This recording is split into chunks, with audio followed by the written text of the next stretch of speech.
পুচু, এই পুটু, ম্যাক আর পুচুর কাণ্ড দেখাচ্ছি। বিশেষ করে পুচু আর এটা পুটু করে, কারণ ওরা ডিম পাড়ে তো।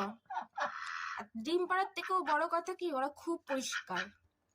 ছোট থেকে এত পরিষ্কার রেখেছি, একটু ময়লা পছন্দ করে না, ভিজে গেলে দাঁড়িয়ে থাকে, বসে না, পরিষ্কার থাকতে খুব ভালোবাসে। সকালবেলা আগে কতক্ষণ স্নান করবে, খাবে না, এক দৌড়ে বেরিয়ে যাবে। কেন বলছি, এই যে বস্তাটা পেছনটা দাঁড় করানো থাকে, এটা কালকে রাতের বস্তা, পাল্টানো হয়নি।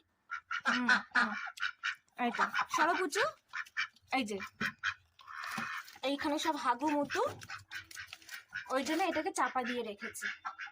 এই যে ওইটা উপরে দাঁড় করানো থাকে, এটাকে পুরো চাপা দিয়ে রেখে দিয়েছে, মানে নোংরাটা ঢাকা দিয়েছে। ওটা ভেজা, নোংরা, অপরিষ্কার, আর বাকি সামনে সব হাগু এখন ওই দিকে পেছনেই করে, এইদিকে খুব কম, এটা এক্ষুনি করে। মানে পরিষ্কার রাখতে রাখতে থাকতে থাকতে এমন হয়েছে একটু নোংরা থাকতে চায় না। বাক্সটা নোংরা করেছি, পরিষ্কার করিনি, জানে পরিষ্কার করবো, এখন সব বেরিয়ে গেল। ভাবছে বাক্স পরিষ্কার করবো, সব বাইরে এসে দাঁড়িয়ে আছে চুপ করে। এই যে এই হনুমান সারাক্ষণ উত্তর দেবে হ্যাক হ্যাক করে। হ্যাঁ, চলো চলে আসো।